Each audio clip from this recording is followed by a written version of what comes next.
વૈષ્ણવો વચ્ચે વાતો નહીં કરો, પોતાનું ધ્યાન ગ્રહણ કરી લો. વચ્ચે વૈષ્ણવો પ્લીઝ જરા બેસી જાઓ, વચ્ચે વચ્ચે બેસી જાઓ બધા.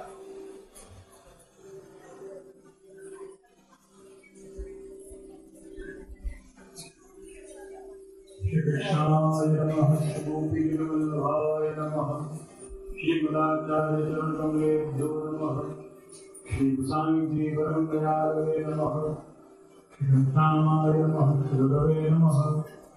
नमो भगवते तस्मै कृष्णाय अद्भुतकर्मणे रूप नाम विभेदेन जगत् क्रीडति यो यतः मदनं कामरूपेण श्री भावादभावितो हरिः मोहनमूलरूपेण अणुतिरसेभ्यः एव सः राधा माधवयोरजयन्ति यमुनाकूले रहस्येन यः. नमो देवी यमुने, नमो देवी यमुने, हरकृष्णगिरनान्तराय गिरिनाथ मार्गदायिनी कुमारी रामपूर केतु भक्तिराय. श्याम सुंदर श्री यमुने महारानी की जय. उपस्थित रघुकुल मीरा मंडल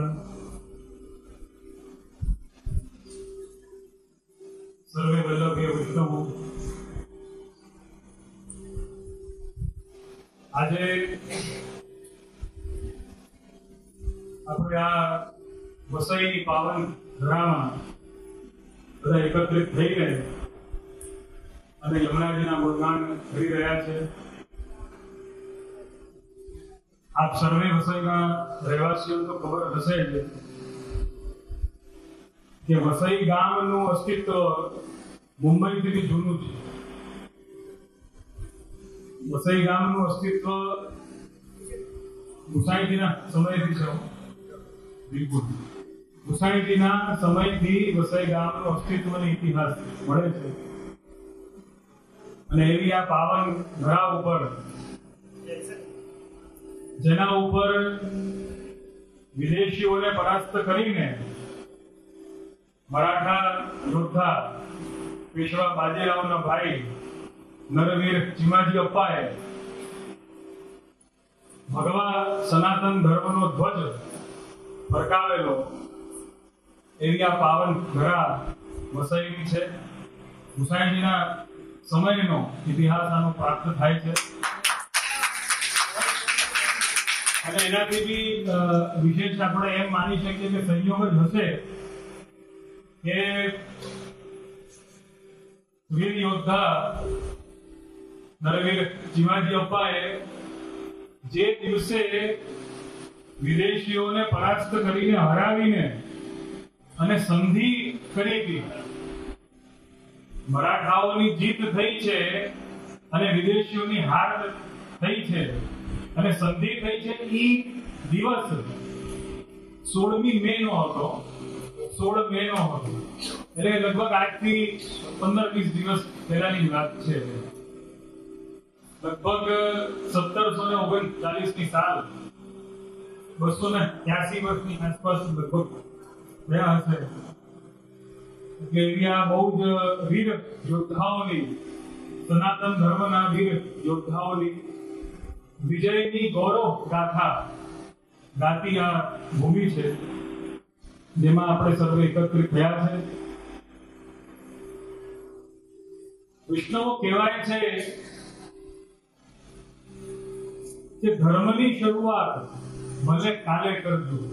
આપણે માનીને કે ભાઈ મરાઠા સામ્રાજ્ય અર્થાત હિન્દુ સનાતન સંસ્કૃતિનો ધ્વજ, ભગવા ધ્વજ, સનાતન સંસ્કૃતિની, સનાતન ધર્મની વિજયનો ધ્વજ, ભગવા ધ્વજ વસઈ ઉપર ફરકાવ્યો. ત્યાં ધર્મની ભૂમિ થઈ. તો કહેવાય છે કે ધર્મની શરૂઆત ભલે કાલે કરજો તો વાંધો નથી, પરંતુ અધર્મનો ત્યાગ તો આજે કરજો. જ્યારે પણ ધર્મની વાત આવે તો આપણે એમ કહીએ કે ભાઈ આપણે કાલે કરશું. વાંધો નહીં, ધર્મની શરૂઆત ભલે કાલે કરજો એનો કોઈ વાંધો નથી, પરંતુ અધર્મનો ત્યાગ તો આજે જ કરવો જોઈએ. તો જ્યારે ધર્મની વાત આવે ધર્મની જે વ્યાખ્યા છે, આજે યમુના મહોત્સવના નિમિત્તે આપણે બધા એકત્રિત થયા છે. યમુનાજીના ગુણગાન બહુ જુદા જુદા પ્રકારેથી થાય છે. 41 પદોના દ્વારા વિશેષ કરીને થાય અથવા યમુનાષ્ટકના માધ્યમથી થાય છે. પરંતુ મારી આજે એવી ઈચ્છા છે કે કંઈક યમુનાજીનો ગુણગાન જે આપણા 3 સ્વરૂપ આપણને પ્રાપ્ત થાય છે, આદિ ભૌતિક, આધ્યાત્મિક અને આદિ દૈવિક, એ સ્વરૂપને સમજીને ઘણા મને પૂછતા હોય છે.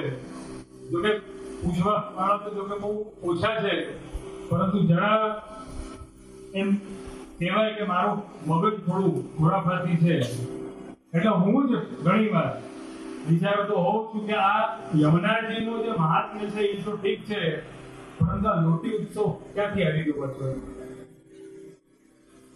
એમાં લોટી ક્યાંથી આવી ગઈ? ત્યારે પણ ધર્મની આ બધી બાબતોની આ બધી વાતો થાય ત્યારે આ બધા જ નાના નાના બાળકના જેવા વિચાર આવતા જ રહે. અને હકીકતમાં જોવા જાવ તો બાળક જેવી સહજ વૃત્તિ વાળો જ ધર્મ કરી શકે, બીજો કોઈ ધર્મ કરી શકે નહીં. બાળકને એની હરેક વસ્તુ જાણવાની જિજ્ઞાસા હોય, પૂછીને અને એનો જવાબ મેળવવાની ઉતાવળ હોય. બ્રહ્મસૂત્રમાં પણ પહેલો સૂત્ર વેદવ્યાસજી જે લખે છે એ યાદ છે, અથાતો બ્રહ્મ જિજ્ઞાસા, કે બ્રહ્મને જાણવાની જિજ્ઞાસા હોવી જોઈએ. અથાતો ધર્મ જિજ્ઞાસા, ધર્મને પણ જાણવાની જિજ્ઞાસા હોવી જોઈએ. જ્યારે પણ ધર્મની વાત આવે ત્યારે એક વસ્તુનો વિચાર પાક્કો થાય. ધર્મની વાત આવતા રહેતા જ મુક્તિની વાત પહેલા થાય કે મુક્તિનું શું? સર્વ કઈ બધો જ ધર્મ કરો તો એનું ફળ મુક્તિ મળે. સૌથી મોટામાં મોટું કોઈ ફળ હોય તો એ મુક્તિ. ધર્મની બાબતમાં આપણે વાત કરીએ તો સનાતન સંસ્કૃતિની બાબતમાં આપણે વાત કરીએ, પરંતુ પુષ્ટિ માર્ગ એક એવો વિલક્ષણ માર્ગ છે કે પુષ્ટિ માર્ગમાં મુક્તિથી પણ અધિક ભક્તિની વાત થાય છે. આપણને આ સાંભળીને બહુ સહજતા લાગતી હશે કે ભાઈ ઠીક છે, મુક્તિનો કંઈક બીજો રૂપ હશે કે ભક્તિ થઈ ગઈ, પરંતુ બંને બહુ જુદા જુદા છે. મુક્તિ એટલે શું? મુક્તિ એટલે છૂટવું. આપણે એમ ન કહીએ કે મુક્ત થયા એટલે છૂટ્યા, પરંતુ મહાપ્રભુ જેમ સમજાવે છે કે પુષ્ટિ જીવ તો પહેલાથી જ મુક્ત છે. જે દિવસ એને બ્રહ્મ સંબંધ થાય છે, યમુનાજી જ્યારે ગૌર કર સોર કર જાય પિયસો કહે અતિ આનંદ મન મે જુહર કે, જ્યારે યમુનાજીની કૃપાથી જીવ જ્યારે વલ્લભના સન્મુખ થઈને અને શ્રીજીના શરણે જાય છે ત્યારે જીવ તો મુક્ત થઈ ગયો છે. આપણું તો ધર્મ જે સનાતન સંસ્કૃતિની કે કોઈ પણ ધર્મનો સર્વોચ્ચ ફલ હોય એ શ્રી મહાપ્રભુએ પહેલા જ આપણને આપી દીધો છે મુક્તિના સ્વરૂપમાં. કેમ કે મુક્તિ એટલે છૂટવું, અને બ્રહ્મ સંબંધ આપીને શ્રી મહાપ્રભુજીએ તો છોડાવી દીધા.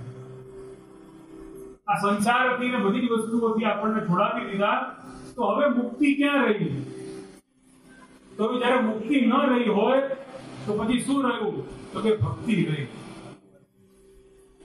વૈષ્ણવ ધ્યાનમાં રાખજો, આપણે 3 પ્રકારના ઉપકારો લઈને ચાલીએ છીએ જીવનમાં. 3 પ્રકારના ઉપકારો આપણે કરવા જોઈએ. પહેલો ઉપકાર સ્વોપકાર અથવા દેહોપકાર કહેવાય, કે પોતાની ઉપર જ ઉપકાર કરવો એટલે પોતાની માટે કંઈક કરવું, એને દેહોપકાર અથવા સ્વોપકાર કહેવાય. બીજા કોઈની માટે કંઈ ન કરવું પરંતુ પોતાની માટે કરવું એટલે એ સ્વોપકાર છે અથવા દેહોપકાર છે. બીજો ઉપકાર આવે પરિવારોપકાર અથવા સ્વજનોપકાર. આપણા જે સ્વજનો હોય, આપણા જે આત્મીયજનો હોય કે મિત્રજનો હોય, એમની માટે કંઈક કરી જાણવું એ પરિવારોપકાર છે, સ્વજનોપકાર છે. અને ત્રીજો ઉપકાર જે આવે છે એ પરમાત્માના સંદર્ભનો છે, પરંતુ ઉપકાર ના કહેવાય. પરમાત્મા ઉપકારનો કહેવાય. પરમાત્માની ઉપર આપણે ઉપકાર કરી શકીએ નહીં, અથવા પરમાત્માનો જે આપણી ઉપર ઉપકાર થયેલ છે એને કોઈ દિવસ આપણે ચૂકવી શકવાના નથી. એટલે પરમાત્માની માટે પરમાત્માને જો કંઈ આપવું હોય તો આપણે પોતાની જાતને આપી શકીએ, પોતે આપણે સમર્પિત થઈ શકીએ. એટલે પરમાત્માની માટે ઉપકાર શબ્દ પ્રયુક્ત નથી, પરંતુ સેવા શબ્દ ઉપયુક્ત કહેવાય. પરમાત્માની સેવા કરવી અથવા પરમાત્માના પ્રત્યે સમર્પિત રહેવું, આમાં પરમાત્માના પ્રત્યેનો ઉપકાર જે છે એને બધા જુદી જુદી રીતે લેતા હોય છે. પરમાત્માની જ્યારે સેવાની વાત આવે ત્યારે પરમાત્માની પ્રાપ્તિ કઈ રીતે થાય એની માટે ધર્મ જુદી જુદી વ્યાખ્યાઓ આપતું હોય છે. પરંતુ બધા જ ધર્મનો જો સરવાળો કાઢશો તો સર્વોચ્ચ ફળ એમાં મુક્તિ છે કે મોક્ષ છે. સનાતન ધર્મને છોડીને બીજા ધર્મોને જોવા જાઓ, ઇસ્લામ ધર્મ ઇત્યાદિને તમે જોવા જાઓ તો એમાં એને જન્નત કે છે, ક્રિશ્ચિયાનિટીમાં તમે જોવા જાઓ તો એને હેવન નામ આપવામાં આવશે. કંઈક ને કંઈક જુદું જુદું, પરંતુ એનો સંદર્ભ મોક્ષથી જ છે. પરંતુ આપણે ત્યાં જયારે પહેલા જે મુક્ત થઈ ગયા હોય, આપણે બંધનમાં જે ન હોઈએ તો મુક્ત આપણે શેના થઈએ? પુષ્ટિ માર્ગીય બંધનમાં છે જ નહીં, પુષ્ટિ માર્ગીય કાયમ મુક્ત રહે. એની વિશેષતા આપણને એવું લાગે કે ભાઈ હું તો બહુ બંધનમાં છું, હું ક્યાં ગયો? તો મુક્તિ જે છે એ આપણા અજ્ઞાનતાના કારણે આપણને પ્રાપ્ત નથી થઈ. આપણું બંધન એ આપણી અજ્ઞાનતાનું કારણ છે. જો મહાપ્રભુજીની આજ્ઞાનું પાલન કર્યું હોત તો પહેલા જ મુક્ત આપણે થઈ ગયા હોત. એટલે મુક્તિથી પણ અધિક ફળ જે છે એ ભક્તિ છે. કેમ કે છે ને, મુક્તિના ઉપાય આપણી માટે આપણે પણ કરી શકીએ, અને આપણે જો કરી ન શક્યા હોઈએ તો બીજા આપણા સ્વજનો પણ આપણી માટે મુક્તિના ઉપાય કરી શકે. આપણા ગયા બાદ બોલો ગયા શ્રાદ્ધ પણ થાય. ગયા એટલે એનો ગયા શ્રાદ્ધ થાય, ગયા શ્રાદ્ધ થાય, પછી ધુંધકારી મુજબ ભાગવત પણ થાય. પુષ્ટિ માર્ગમાં શ્રીમદ ભાગવતનો ક્રમ આખો અલગ જ છે. પુષ્ટિ માર્ગમાં શ્રીમદ ભાગવત ક્યારેય પણ મોક્ષાર્થે નથી થતી. નિર્હેતુ કદંબત શ્રી મહાપ્રભુજી આજ્ઞા કરે છે.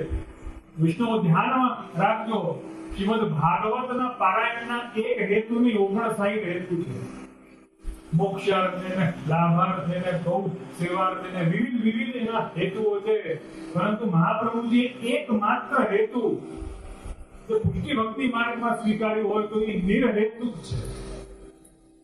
તો પુષ્ટિ માર્ગે ભાગવત જો કરવી હોય તો નિર્હેતુ થાય, કોઈ હેતુથી નહીં. જેમ પ્રભુની સેવા કોઈ હેતુથી ન થાય, એમ જ શ્રીમદ ભાગવત જે પ્રભુનું વાંગમય સ્વરૂપ છે એ પણ કોઈ હેતુથી ન થાય. તો મુક્તિના ઉપાયો ઘણા બધા થઈ શકે, ઘણી રીતે થાય. ધુંધકારીને એના ભાઈ ગોકર્ણને જે મુક્તિ અપાવી, ભગીરથે એમના પૂર્વજોને મુક્તિ અપાવી, ગંગાજીને પધરાવીને ભૂતલ ઉપર. ઘણા બધા ઉપાયો છે.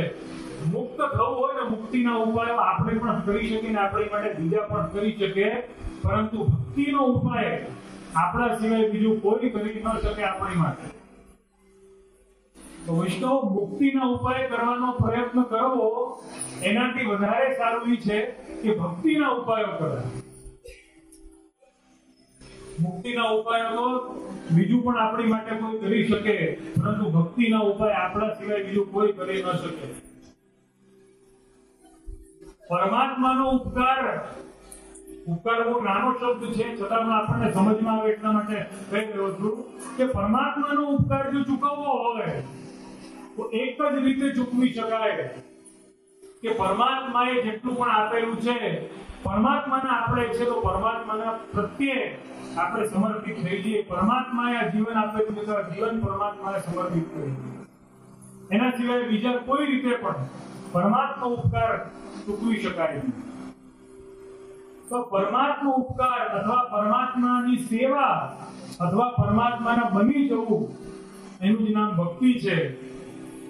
અને મુક્તિ જે છે એ સંસારથી છૂટવું છે. જો એક જગ્યાએ છૂટવું છે, મુક્તિનું જ્યારે નામ આવે ત્યારે છૂટવું છે, અને ભક્તિનું જ્યારે નામ આવે ત્યારે બંધાવવું છે.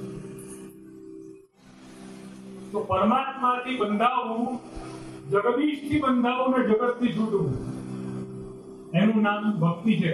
પરંતુ ભક્તિમાં છૂટવાનો ઉપર આપણે ધ્યાન આપતા નથી. આપણે પરમાત્માથી બંધાવા ઉપર ધ્યાન આપીએ છીએ. એટલે ભક્તિના અંતર્ગત મુક્તિ આપેલી આવી જાય. મુક્તિ સાધિકા ગંગાજી હોઈ શકે, પરંતુ ભક્તિ સાધિકા માત્ર ને માત્ર શ્રી યમુનાજી. મુક્તિ ખારી નોંધથી લાગે. મુક્તિ તો કેવી લાગે? નમક જૈસી, ખારે નમક જૈસી.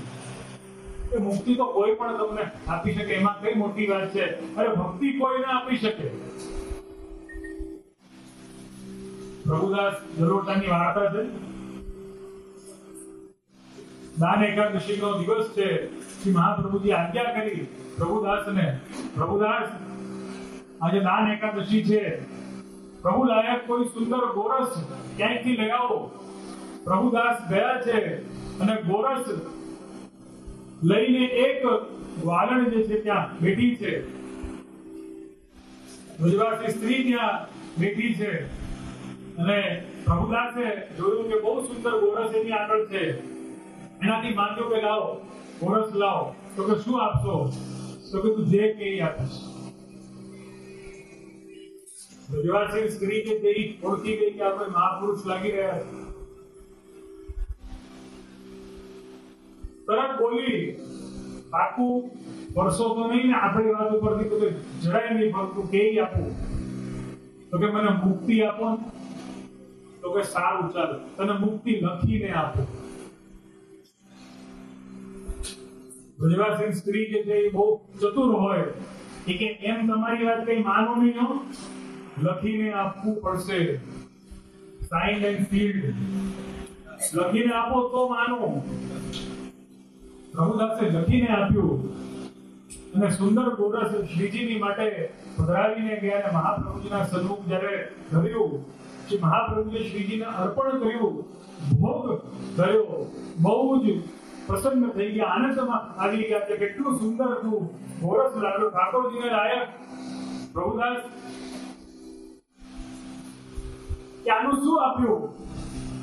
પ્રભુદાસ કહે કે મહારાજ પૂછો ને, બહુ જ મોંઘું મળ્યું છે.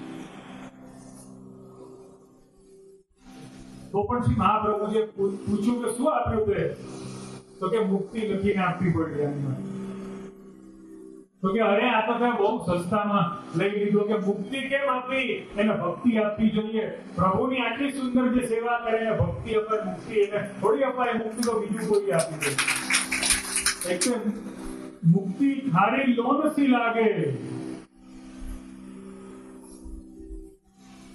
મુક્તિથી અધિક ભક્તિ છે.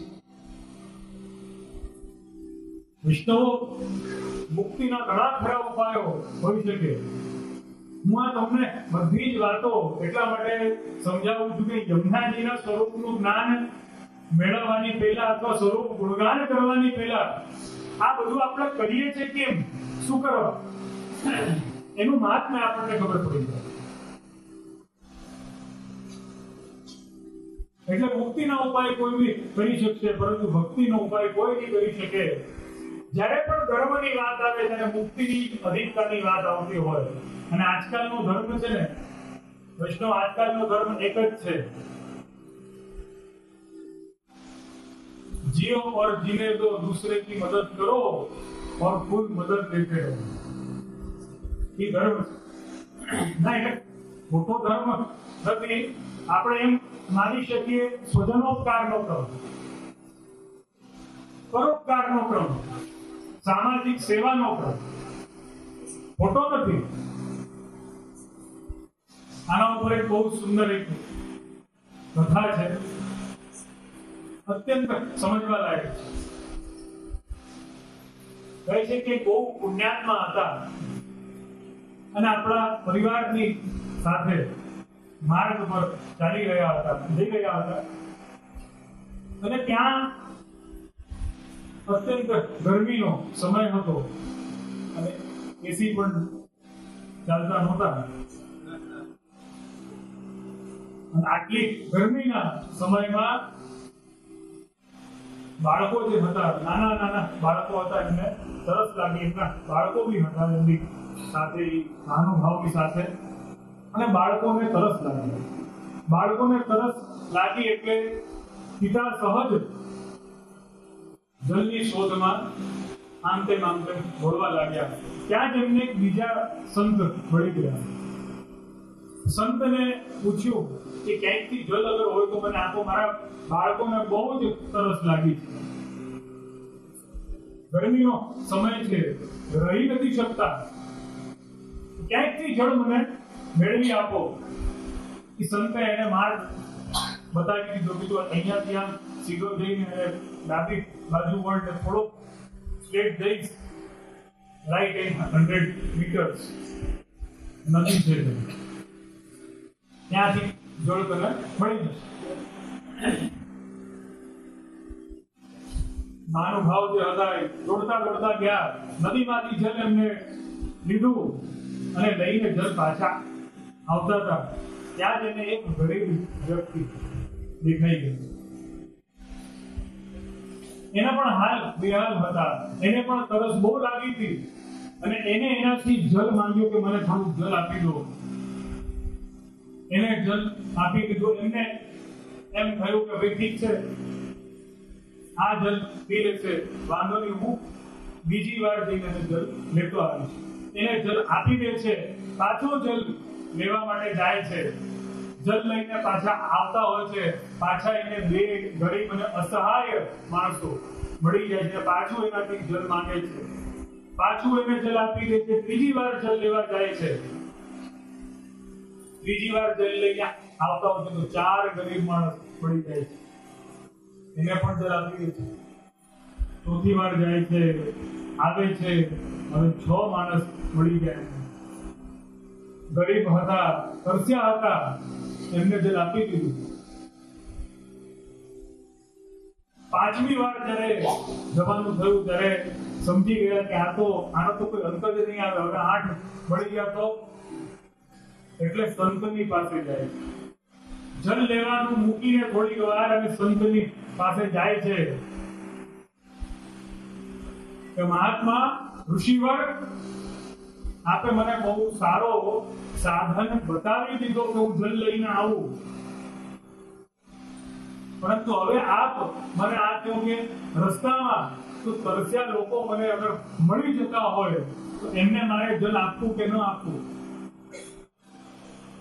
અને જો એમને હું જલ આપું તો મારા બાળકો તરસ્યા મળી જશે. આનો ઉપાય શું છે એ પણ આપ મને બતાવો. સંતે બહુ સુંદર એનો સમાધાન કર્યો. સંતે એમ સમજાવ્યું, બસ તારી આ જ ભૂલ થઈ.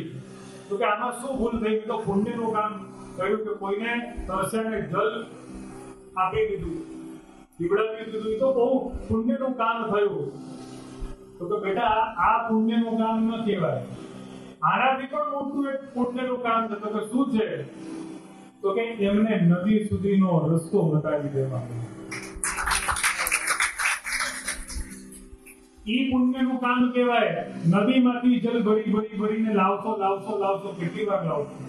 તમે પોતે તરસ્યા રહી જશો. એના કરતા સુંદર, એના કરતા ઉત્તમ છે કે નદી સુધીનો રસ્તો તરસ્યાને બતાવી દો. એટલે આ જગતની માટે કંઈક કરવું હોય ને તો એને સન્માર્ગનો રસ્તો બતાવી દેવો, એને ગુરુ ચરણોનો રસ્તો બતાવી દેવો, એને યમુનાજી સુધી પહોંચાડી દેવા. સૌથી સારો પરોપકાર અગર કોઈ હોય તો કંઈક મેળવીને કોઈને આપવું, એના કરતા એને એ જ્ઞાન કરાવી દો કે તું જ મેળવી શકે છે બેટા. નદી સુધી પહોંચી જા. નદીમાંથી જલ લાવીને આપશો તો તમે થાકી જશો. તમારી એક કેપેસિટી છે, તમારી એક લિમિટ આવશે. પરંતુ જો નદી એને બતાવી દેશો તો પોતે નદી સુધી પહોંચી જશે. એટલે સન્માર્ગ જે છે, ભક્તિ જે છે એ આ નદીના જેવું છે, જ્યાં પહોંચીને આપણા સકલ પાપ તાપ દુઃખ બધું જ દૂર થઈ શકે, આનંદમાં જીવી શકાય. પરંતુ મુક્તિ રૂપી એક ગાગર લઈને આવશો તો પોતે થાકી જશો અને ક્યાંય પહોંચી નહીં શકો. એટલે મુક્તિથી અધિક ભક્તિ છે. અને ભક્તિ દાત્રી અગર કોઈ હોય તો શ્રી યમુનાજી છે. હવે સહજમાં પ્રશ્ન ઉભો થાય કે યમુનાજી શું કરે?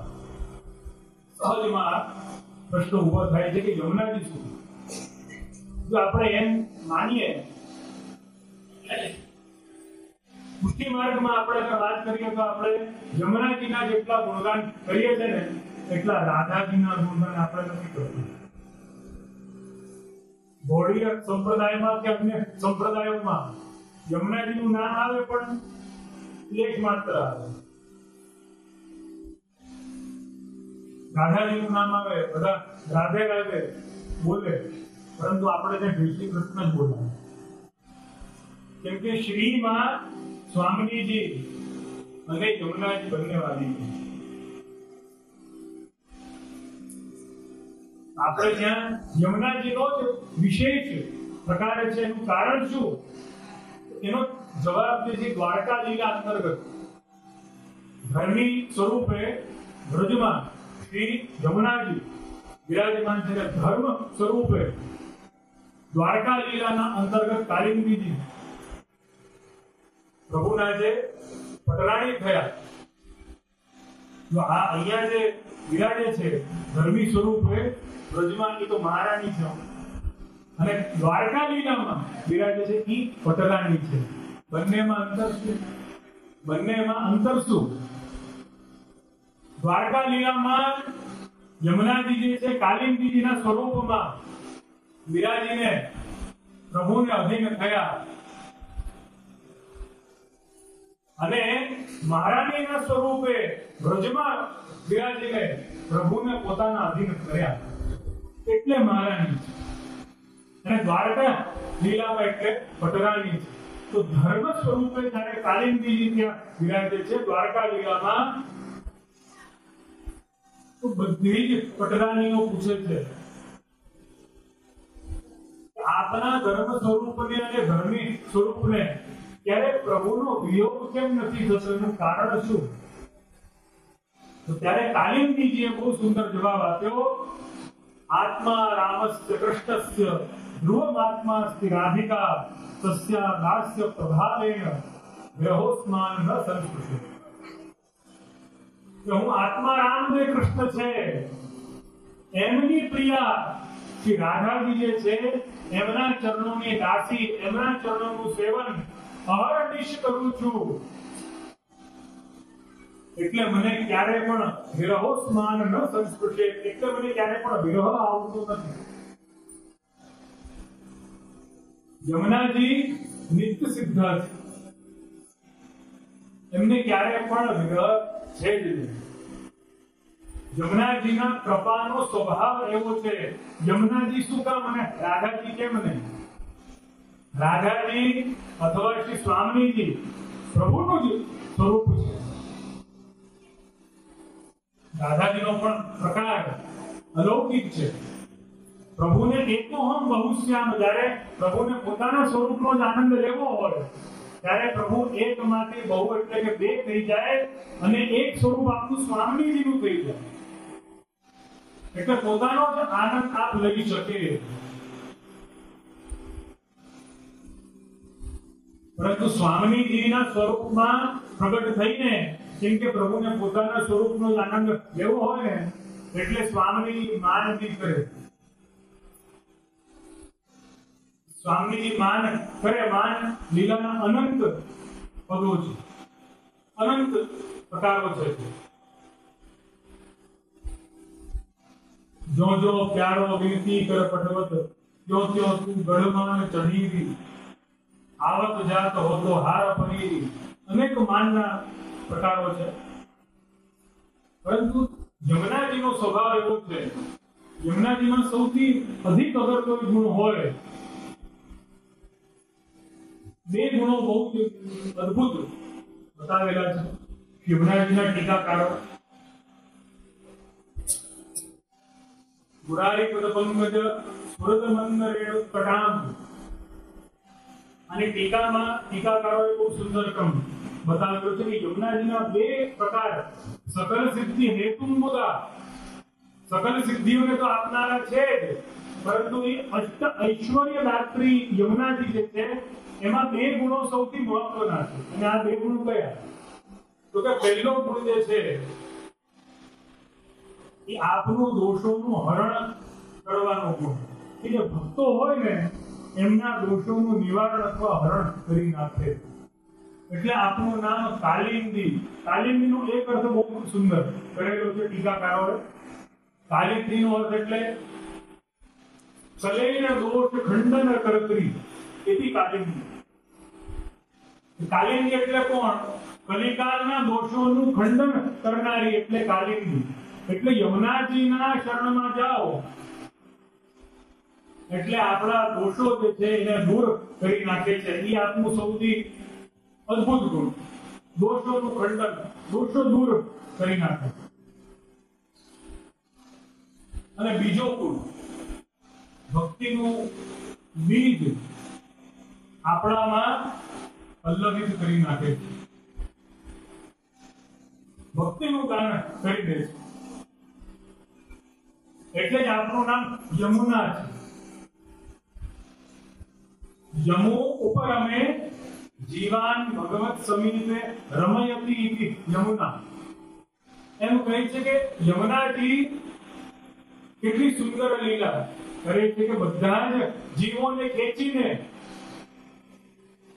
અને એમને મુક્તિથી બહાર કાઢીને અને ભક્તિમાં એને જોડાણ કરી દે છે. બ્રહ્માનંદથી કાઢીને ભજનાનંદમાં યોજન કરી દે છે. બસ આ ઈ જ લીલા છે કે જે પ્રભુએ રાસમાં કરી. બ્રહ્માનંદ સમુદ્રસ્ય ભજનાનંદ યોજને. યમુનાજીના બે ગુણોના કારણે આપનું સ્વરૂપ અતિ અદ્ભુત, તવચરિત્રમ અત્યદ્ભુતમ. એટલે ભક્તિની પ્રાપ્તિ જો કરવી હોય તો ભક્તિ સ્વરૂપ યમુનાજી છે. એટલે આપણે ત્યાં ભક્તિનું જ્યાં પણ નામ આવે યમુનાજીનું નામ ચોક્કસ આવે. ભક્તિ ઇઝ ઇક્વલ ટુ યમુનાજી. કાલીય દમનની જે લીલા છે શ્રીમદ ભાગવતમાં, એની માટેની કાલીયના સ્વરૂપ માટે શ્રી મહાપ્રભુજી બહુ સુંદર સમજાવે છે સુબોધનીજીમાં કે આ તો ઇન્દ્રિયાધ્યાસ છે. આ ઇન્દ્રિયાધ્યાસ રૂપી કાલીય નાગ છે. જેમ આપણામાં ઇન્દ્રિય રૂપી નાગ બેઠેલો છે કે નહીં, આપણામાં પણ ઇન્દ્રિય છે, વિષયો છે. એટલે એ બધું કાલિય નાગની જેમ છે, બધું ફન ફેલાવીને બેઠેલો છે આપણા ભીતર. અને આપણા ભક્તિ રૂપી યમુનાને દૂષિત કરી રહ્યો છે. આપણી ભીતર જે ભક્તિ છે ને, યમુનાજીમાં કાલિય એટલે બીજું કોઈ નહીં, પરંતુ આપણા ભીતર બેઠી ભક્તિ, એની ભીતર બેઠેલો ઇન્દ્રિયાધ્યાસ. અને ઇન્દ્રિયનું દમન શ્રી ઠાકોરજી કરે છે અને ભક્તિ રૂપી યમુનાને સ્વચ્છ કરે છે. એટલે આપણે યમુનાને સ્વચ્છ રાખો, આપણી ભક્તિ રૂપી યમુનાને સ્વચ્છ રાખો. યમુનાજીની લીલા અને યમુનાજીનું ગુણગાન જ્યારે થાય ત્યારે સહજમાં યમુનાજીના ઉત્સવની વાત આવે. યમુનાજીના ઉત્સવની વાત આવે એટલે બધા જ પોતાનો ધ્વજ લઈને અને ચાલવા લાગી જાય કે ના, યમુનાજીનો ઉત્સવ એટલે ચૈત્ર સુદ છઠ. કોઈ એમ કે ના, યમુનાજીનો ઉત્સવ એટલે ભદ્રાણી ત્રીજ. કોઈ એમ કે ના યમુનાજીનો ઉત્સવ એટલે આમાં યમુના દશમી જે ગઈ વૈશાખ વદ દશમ એટલે ઈ યમુનાજીનો ઉત્સવ.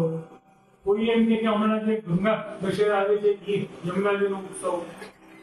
કોઈ એમ કે જેઠ સુદ પૂનમ સ્નાન યાત્રા એટલે યમુનાજીનો ઉત્સવ.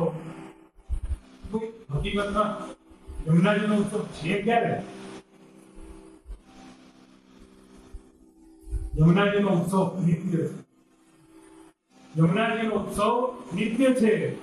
યમુનાજી પ્રગટ ત્યારે થાય જ્યારે કે અંતર ધ્યાન થયા હોય.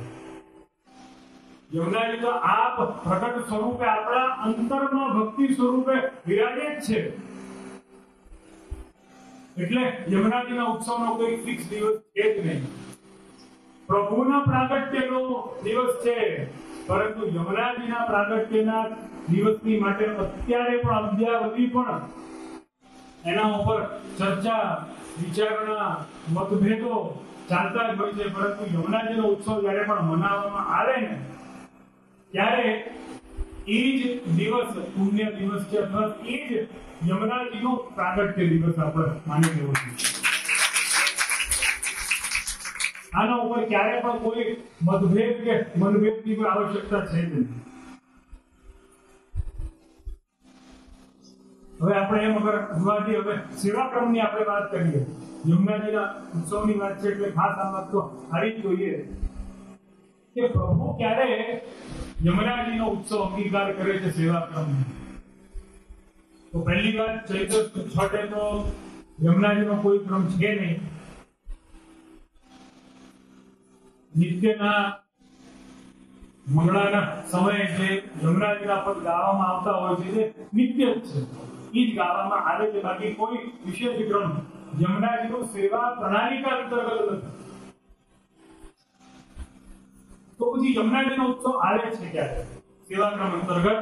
તો યમુનાજીનો ઉત્સવ આપણે અગર ભાવના અનુસાર જોવા જઈએ, બળેલી ભાવના તો દેખવે જાણે, તો એ આવે છે જેઠ સુદ પૂનમ સ્નાન યાત્રાનો. અને સ્નાન યાત્રાના ઉત્સવને યમુનાજી ના ઉત્સવની સાથે બહુ જ સામ્ય ને બહુ જ સમાનતા નો પ્રકારની સાથે પ્રમાણ આપણા સંપ્રદાયમાં આપેલા છે. કીર્તનોમાં તો એનો ક્રમ છે જેનો પ્રાપ્ત થાય જ છે. યમુના જલ ક્રીડત નંદન ઇત્યાદિ ઘણો બધો ક્રમ છે. અને એમાં એનો મુકુટ મણી જે પદ હોય યમુનાષ્ટપદી જે છે, જે શિંગારના સમયમાં જેઠ સુદ પૂનમના દિવસે ગાવામાં આવે, સ્નાન યાત્રાના ઉત્સવના દિવસે ગાવામાં આવે. નમો દેવી યમુને નમો દેવી યમુને હર કૃષ્ણ મિલનાંતરાયમ નિજનાથ માર્ગદાયિની કુમારી કામ પૂર કે ગુરુ ભક્તિ ગાય. ગુસાઈજીના દ્વારા રચિતા અષ્ટપદી છે. અને એમાં ગુસાઈજી બહુ રિમાર્કેબલ વાત લખેલી છે, મને એવું લાગે છે. નિજનાથ માર્ગદાયિની. નિજનાથ એટલે કોણ? પ્રભુ શ્રી કૃષ્ણ.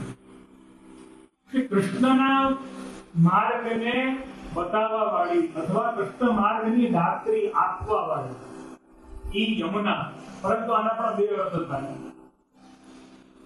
યમુનાજીનો સ્વભાવ, કૃપાનો સ્વભાવ એટલો બધો દ્રઢ છે કે ઈ કેવલ કૃષ્ણના ભક્તોને માર્ગ આપે એવું નથી, પરંતુ ઈ કૃષ્ણને પણ માર્ગ આપે એવું છે.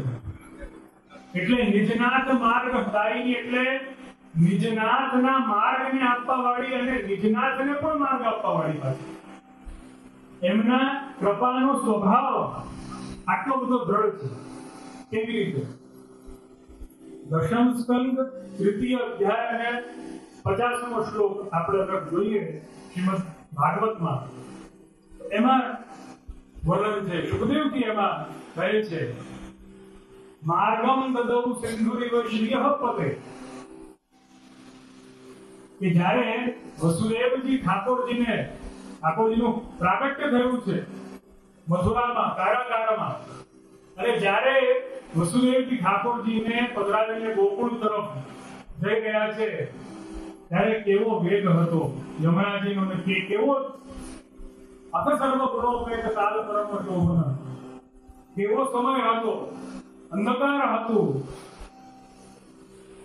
અતિવૃષ્ટિ થઈ ગઈ હતી, એમાં પણ જો કોઈ ઠાકોરજીને માર્ગ આપવો હોય, વિધિનાથને કોઈએ માર્ગ આપ્યો હોય તો એ યમુનાજી છે કે નહીં? માર્ગમ નદૌ સિંધુરિવ શ્રીયઃ પતે. સુખદેવજી એમ સમજાવે છે એમાં કે જેમ સીતાપતિ પ્રભુ શ્રી રામને સિંધુરિવ સમુદ્રે જેમ માર્ગ આપી દીધું, કેટલી સહજતાથી આપી દીધું, પરંતુ એમાં તો સીતાપતિ પ્રભુ શ્રી રામને એમાં રામ સેતુ તો બાંધવો પડ્યો. પરંતુ અહીંયા પ્રભુ જ્યારે પધારી રહ્યા છે ત્યારે કોઈ સેતુ, કોઈ વસ્તુની આવશ્યકતા હતી નહીં. ત્યારે કોઈ એક સેતુ અગર હતો તો કયો? તો કોઈ ભક્તિ સેતુ હતો. અને એ નિજનાથ માર્ગ ગાળીની કુમારી કામપુર કે ગુરુ ભક્તિ રાજ. એટલે વૈષ્ણવ બધાને આની વાત ખાસ કહીશ કે અઠવાડિયું છે હવે સ્નાન યાત્રાના ઉત્સવને. આ નિજનાથનો માર્ગ આપવા વાળી અને નિજનાથને માર્ગ આપવા વાળીનો ઉત્સવ છે. આ અલૌકિક ભાવથી ઉત્સવને મનાવતા આપણા ઠાકોરજી સાથે. વિશેષમાં આપણે જોઈએ કે સિઝનલ ફ્રૂટ કેરી હવે સ્નાન યાત્રાનો ઉત્સવને કોઈ સ્નાન યાત્રા તરીકે ઓળખતું નથી, પરંતુ કેરીના મનોરથ તરીકે ઓળખીએ છીએ બધા. કેરી આવી ક્યાંથી? બહુ જ સુંદર આનો વિગમ છે કે આજે કેરી છે, આજે ફળ છે, એ પણ યમુનાજીના નિકુંજનું ફળ છે. કે યમુનાજીના નિકુંજમાં વિહાર કરવાના હેતુથી પ્રિયા પ્રીતમ આરોગ્ય છે. યમુનાજી પ્રિયા પ્રીતમને આરોગ આવે છે. એ ભાવથી વિશેષ કરીને કેરી એટલે કે આંબા ભોગ આવે છે. એટલે ઉત્સવ યમુનાજીનો છે, પણ હવે નામ કેરીનું છે. કામપુર કે ગુરુ ભક્તિ રાયમ. એ ભક્તિ દાત્રી છે અને આપણને માર્ગ આપે.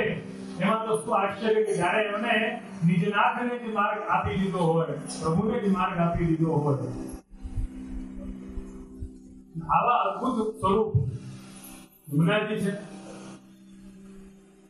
અને ભક્તિ દાત્રી, મુક્તિથી પણ અધિક જે ભક્તિનો ફળ આપી શકે એવું સામર્થ્ય માત્ર ને માત્ર શ્રી યમુનાજીમાં. ઠાકોરજીને માર્ગ આપ્યો, એ માર્ગ આપ્યો ને એટલે વ્રજભક્તોનો અંગીકાર હતો. એટલે જ વ્રજ લીલા સંભવ થઈ કે સાર્થક થઈ. યમુનાજીનું સ્વરૂપ, વિષ્ણુ યમુનાજીના સ્વરૂપની જ્યારે વાત આવે તો ત્રણ સ્વરૂપે આપણે માની શકીએ છીએ: આદિ ભૌતિક, આધ્યાત્મિક અને આધિદૈવિક. આ ત્રણ સ્વરૂપની અગર આપણે વાત કરીએ તો આદિ ભૌતિક સ્વરૂપની પેલા વાત કરીએ તો આદિ ભૌતિક એટલે જલ સ્વરૂપ, યમુનાજીનું જલ સ્વરૂપ. આપણે યમુનાજીની જ્યારે પણ વાત આવે ત્યારે આપણે ફક્ત ને ફક્ત જલનો જ વિચાર કરીએ કે જલ, યમુના જલ એટલે યમુનાજી પાણી. પરંતુ એ યમુનાજી એમાં આવી ગયા, પણ ફક્ત એમાં જ યમુનાજી છે એવું નથી.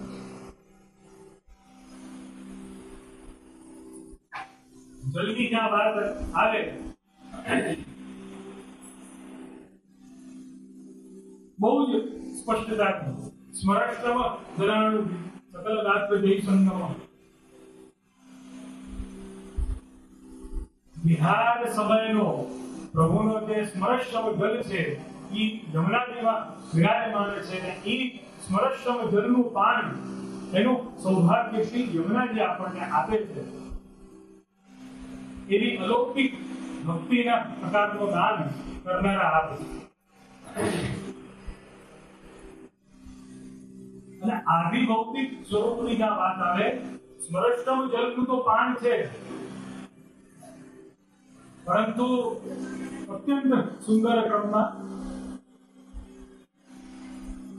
પયપાનક જમનાષ્ટકના 6 શ્લોકમાં જે પયપાનક જે પદ આવે છે જે મહાપ્રભુજીએ લખેલું છે એમાં વૈષ્ણવો બોલતા હોય એવી રીતે કે યમુનાજી એટલે અમારી માં, યમુનાજી એટલે માં. યમુનાજીને માં માનવાની કે નહીં માનવાની? પયપાનક ઇતિહાસ સ્પષ્ટ થાય. પયના અર્થ બે માનેલા છે. પય એટલે દુગ્ધ પણ થાય ને પય એટલે જલ પણ થાય. પય એટલે દૂધ પણ થાય ને પય એટલે જલ પણ થાય. સંસ્કૃતમાં દૂધઘરની સામગ્રીને નામ આપવામાં આવેલું છે પય પકવાન. એટલે દૂધ દ્વારા નિર્મિત પકવાન જો એને દૂધઘરની સામગ્રી કહેવાય. પય એટલે દૂધ. અને કહે છે યમોપી ભગવી સ્થાન કથમોહંતિ દુષ્ટાન. યમયાતના જ્યારે આવતી ન હોય યમરાજીના પાનથી તો કેમ ન આવે? યમોપી ભગવી સુતાન. જ્યારે આપણે બધા યમુનાજીને આશ્રિત થઈ જશું ત્યારે આપણે યમુના પાન કરીશું ને યમુના પાન જ્યારે વાત્સલ્ય ભાવથી કરીશું તો ત્યારે એ પયનો ભાવ એ દૂધનો હશે. અને જ્યારે દૂધનું પાન કરશું આપણે તો આપણે શું થઈ ગયા? આપણે યમુનાજીના સુત થઈ ગયા. એટલે યમોપી ભગિની એટલે યમની ભગિની એટલે યમની બેન, એના સુત, એના દીકરા, એની સંતતિ આપણે થઈ ગયા. એટલે એની સંતતિ હોવાના કારણે યમ એટલે આપણા મામા થયા. અને મામા જે છે ક્યારે પણ ભાડે હેરાન કરે નહીં, સિવાય કે કંસ મામા હોય. પરંતુ યમ ધર્મરાજ છે એટલે કંસ મામા તો નથી. એટલે યમુનાજીના પાન કરવા વાળાને જે પયપાન કરીએ છીએ આપણે ત્યારે પણ કેવલ દૂધના ભાવથી પાન કરવું નહીં. પયપાનનો અર્થ સ્મરશ્યમ જલ પણ લેવો. વૈષ્ણવ એક વાત રાખજો ધ્યાનમાં, પ્રભુથી યમુનાજીથી અને મહાપ્રભુજીથી ત્યારે પણ એક ભાવ જોડવાની, સર્વાત્મ ભાવ જોડવો. સર્વાત્મ ભાવમાં પૂર્ણતા છે. અને કોઈ પણ એક ભાવ જોડતો ને કે યમુનાજી તો મારી માં, આ ભાવ બહુ સુંદર છે, જોડી શકાય. પરંતુ સર્વાત્મ ભાવ અંતર્ગત એક ભાવ હોવો જોઈએ. કેમ કે યમુનાજી આપણી માં તો છે જ, સાથે સાથે આપણા પ્રભુની તુર્ય પ્રિયા પણ છે. એ પણ ભાવ ચોક્કસ માનવો. જ્યારે પયપાન થાય ત્યારે દૂધનો પણ ભાવ કરવો ને જલનો પણ ભાવ કરવો. યમુનાજી માં ચોક્કસ છે, પરંતુ ત્યાં સુધી જ કે જ્યાં સુધી તમે બાળક છો ત્યાં સુધી. તમે જ્યારે એમ કહો કે ના હવે તો મોટો થઈ ગયો તો બધી પ્રિયો ભગવતી સેવના તવ હરે યથા ગોપિકા થઈ જશે. યમુનાજીનો પૂરો પ્રકાર જે છે, યમુનાજીનો નહીં પરંતુ પુષ્ટિ માર્ગનો પૂરો જે પ્રકાર છે એ માત્ર ને માત્ર આના ઉપર જ ટકેલો છે. પ્રિયો ભગવતી સેવના તવ હરે યથા ગોપિકા. આપણે પ્રભુથી કોઈ સંબંધ બાંધવો હોય, યમુનાજીના સ્વરૂપની વિશેષતા શું? યમુનાજીનો સંબંધ શું? આપણે બધા છે ને ઠાકોરજીથી ભગવાનથી કોઈ ને કોઈ સંબંધ આપણે બાંધવા જઈએ. ત્વમેવ માતા ચ પિતા ત્વમેવ બંધુ સખા ત્વમેવ, કંઈક ને કંઈક આપણે બંધન બાંધવા જઈએ. પરંતુ યમુનાજી કોઈ બંધન બાંધતા નથી. યમુનાજીનો કોઈ બંધન અથવા યમુનાજીનો કોઈ સંબંધ હોય ઠાકોરજીની સાથે તો માત્ર ને માત્ર એક સંબંધ છે, એ પ્રિયત્વનો સંબંધ છે. વૈષ્ણવો પ્રિય બનવું અને પ્રિય બન્યા રહેવું એ આ પુષ્ટિ માર્ગનો હાર્દ છે. અહીંયા પુષ્ટિ માર્ગનો હેતુ છે, પુષ્ટિ ભક્તિનો હેતુ છે. પ્રભુથી બધાય સંબંધ બાંધો, અથવા કોઈ સંબંધ બાંધવો ન હોય તો ન બાંધો, પરંતુ પ્રિયત્વનો સંબંધ બાંધો. પ્રભુના પ્રિય બની જાઓ. આ વસ્તુ રાખજો ધ્યાનમાં. મારી વાત પર ધ્યાન આપજો. પ્રભુના પ્રિય બની જાઓ. પ્રભુને પોતાના પ્રિય બનાવો, એમાં કોઈ વાંધો નથી, બનાવો. પરંતુ પુષ્ટિ માર્ગને જીવવો હોય તો પ્રભુના પ્રિય બનવું પડશે. અહમ ભગવત સર્વૈકી સર્વાત્મ ભાવનામ પ્રભુ મમેતિ ભાવો ઈ કામ ભાવો જતો મત હરિરાય ગયા આજ્ઞા કરે છે. હું સર્વ પ્રકારે પ્રભુનો છું, એ સર્વાત્મ ભાવ છે, અને પ્રભુ મારા છે એ તો કામ ભાવ છે, એ પુષ્ટિ ભાવ નથી.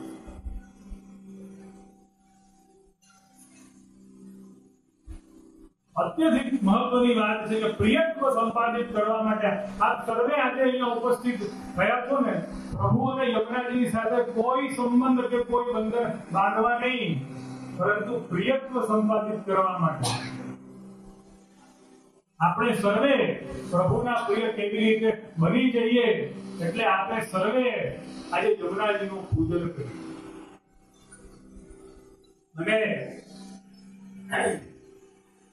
વચનામૃતના બાદ જે આપણે યમરાજના પાન કરીશું, મહારાણીજીના પાન કરેલું ગાણી, એ પાન કરવાનું મહત્વ શું છે? પયપાન બે હેતુ છે એના. જો અગર દુગ્ધપાન કરો છો તો યમયાત્રાથી છૂટશો, અને જો પયપાનનો અર્થ જો સ્મરષ્ટમ જલાનું પીધો પણ જલથી અગર લ્યો છો તો એ જલથી તમે ભક્તિને પ્રાપ્ત કરશો, સ્નેહને પ્રાપ્ત કરશો. જલનું એક સ્વરૂપ છે એ સ્નેહનું છે. જલનું એક સ્વરૂપ સ્નેહનું છે. તો સ્નેહ શું કામ કરે? પ્રેમ શું કામ કરે? ખબર છે? જે ભાવનાઓ, જે ફિલિંગ્સ છૂટી છવાઈ હોય ને, એને એકીકૃત કરી નાખે, પ્રેમનો બંધન બાંધી દે. એમાં આ જલ પણ એનું જ કામ કરે. કેવી રીતે? એક ઉદાહરણ. વરસાદ હમણાં ચાલુ થાય, છત્રી કોઈ આગળ છે, કોઈની આગળ નથી ને અત્યારે, એટલે કોઈ બહાર જશે નહીં, એટલે આપણે બધા એકીકૃત થઈ ગયા કે નહીં. એટલે જલ સ્નેહનું કામ કરે. અતિ વૃષ્ટિ થઈ જાય, લાઈટ વહી જાય, ટ્રેનો બંધ થઈ જાય, રોડ ઉપર પાણી ભરાઈ જાય, કોઈ અહીંયાથી બહાર જઈ શકશે? કોઈ નહીં જઈ શકે. એટલે બધા એકબીજાની મદદ કરવા લાગશે. તને પાણી જોયું તો હું આપું, મારું ઘર અહીંયા બાજુમાં છે, આવી જાય, આરામ કરે, જમી લે, ઇત્યાદિ ઇત્યાદિ. એટલે આ જલ છે ને સ્નેહનું કામ કરે.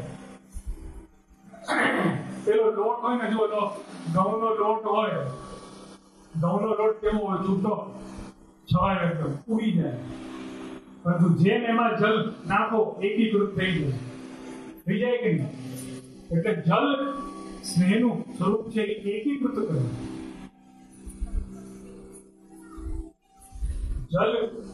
જલનું એક બહુ સુંદર નામ છે.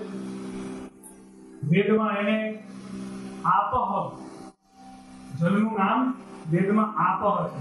આપ એટલે ઓલી આમ આદમી પાર્ટી નહીં, આપ એટલે જલ.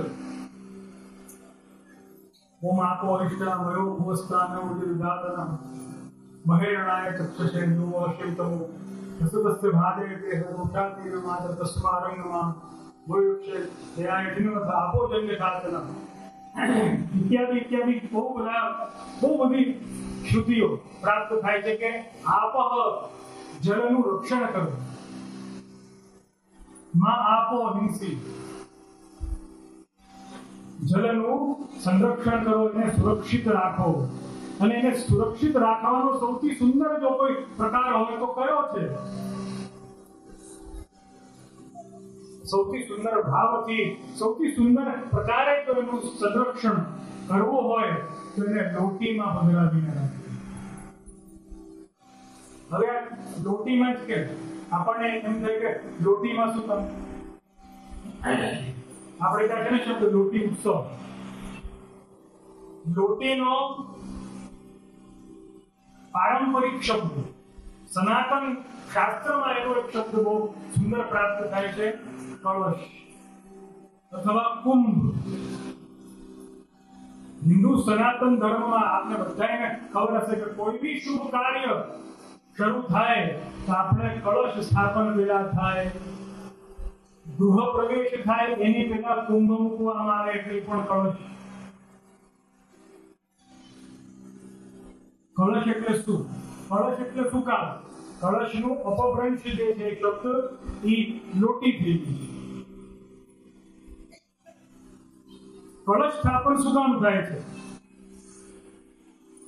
શાસ્ત્ર એમ સમજાવે છે કે કળશમાં બધા જ દેવતાઓનો, બધી જ નદીઓનો, સકલ બ્રહ્માંડનો વાસ છે. કલશસ્ય મુખે વિષ્ણુ. કલશનું મુખ જે છે, આજે લોટીજી જે આપણે બોલશું શ્રી ઠાકોરજીનું નામ લઈને અને શ્રી યમુનાજીનું નામ લઈને, એનું મુખ જે છે એ વિષ્ણુ સ્વરૂપી છે. પછી એના નીચેનો જે ભાગ છે એ થોડો સાંકળ વાળો ભાગ હોય એ શિવ છે. પછી નીચેનો જે પોળો ભાગ છે એ બ્રહ્મા છે.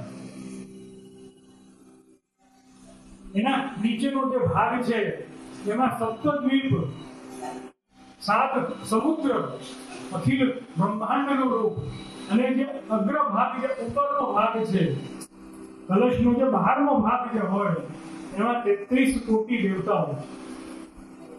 એટલે કળશ એટલે બ્રહ્માંડનું સ્વરૂપ.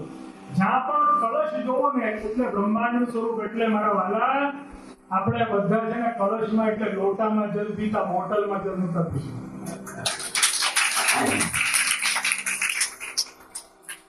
એટલે આપણા બધા વડીલો છે ને આપણી સાથે કળશ રાખતા, એટલે લોટો રાખતા, બોટલ નો રાખતા. આપણી સાથે બ્રહ્માંડ લઈને ફરતા, અને બ્રહ્માંડનું અમૃત એટલે આ જલ. યમુના જલ હોય એની તો લીલા જ આખી ન્યારી છે, અદ્ભુત છે. પરંતુ આ બ્રહ્માંડનું અમૃત જે છે એ કળશમાં હોય. બ્રહ્માંડ રૂપી કળશમાં કોઈ હોય તો અમૃત રૂપી જલ હોય. અમારા ડોક્ટર સાહેબ અહીંયા છે, પેલા આપણે અમારે પેલા આજથી લગભગ 30 વર્ષ પહેલા કોઈ આરઓ ના પાણી નહીં, પ્યોરિફાયર નહીં, એમ્પ્લીફાયર પણ હતા.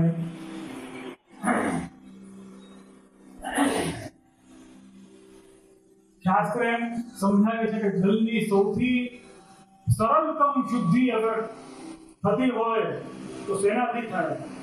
2 વસ્તુથી થાય. સરળતમ એની શુદ્ધિ થાય તો કે પહેલી શુદ્ધિ એની સૂર્યથી થાય, તડકાથી થાય. અને અત્યારે પણ અગર તમે જોશો તો વિટામિન ડી નો સોર્સ અગર તમે તડકામાં બેસી ન શકતા હો તો કાચની બોટલમાં, અહીંયા કળશનું નામ આપવું, પછી લોકો એમ કહે છે આમાં પણ આવી ગયું કળશ, એટલે આમાં કળશનું નામ અપાય નહીં. એટલે કાચની બોટલમાં, ડોક્ટરનું કામ હું કરું છું અત્યારે અડધું, કાચની બોટલમાં પાણી ભરીને લગભગ 5 થી 6 કલાક તડકામાં જલ રાખીને અને પછી ઠંડુ કરીને ફ્રીજમાં રૂમ ટેમ્પરેચરમાં એને ઠંડુ કરીને, કેમ કે તડકામાંથી આવેલું જલ અગર લેશો તો શું થશે? સમજી ગયા ને? એટલે એને રૂમ ટેમ્પરેચરમાં એને ઠંડુ કરીને પછી એનું સેવન કરવાથી પણ વિટામિન ડી વધે કે ન વધે? ડોક્ટર સાહેબ છે મારી સાથે.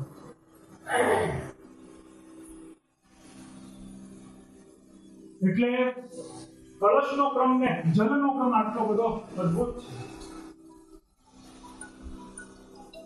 9 પ્રકારના જલનો ઉલ્લેખ શાસ્ત્રમાં પ્રાપ્ત થાય છે.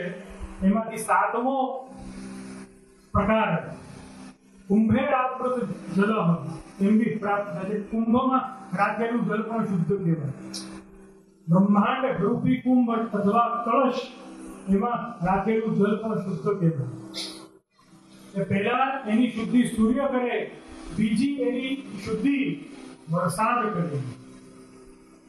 બીજી એની શુદ્ધિ વરસાદ કરે, અને તો પણ વિશેષ શુદ્ધિ અપેક્ષિત અગર હોય તો પ્યોરિફાયર ન કરે, આરઓ ન કરે, परंतु केवल એને ગાળી લેશો ને, उसको छान लोगे ना, फिल्टर એટલે મલમલના વસ્ત્ર છાનવામાં જો આવે તો એ ઉત્તમ છે ને શુદ્ધ છે.